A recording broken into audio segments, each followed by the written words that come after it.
একসাথে আগামী 21 তারিখ ভোলা ভরতি দৌলতখান নির্বাচন বর্জন করতে হবে। ভোট কেন্দ্রে যাবে না, ন্যূনতম লাথি মারো, আন্দোলনে ঝাঁপিয়ে পড়ো।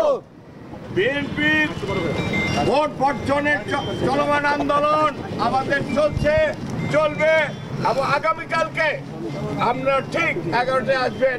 আমরা আগামীকালকেও লিফলেট বিতরণ করব। উপজেলা নির্বাচন মানি না, মানবো না। উপজেলা নির্বাচন মানি না, মানবো না।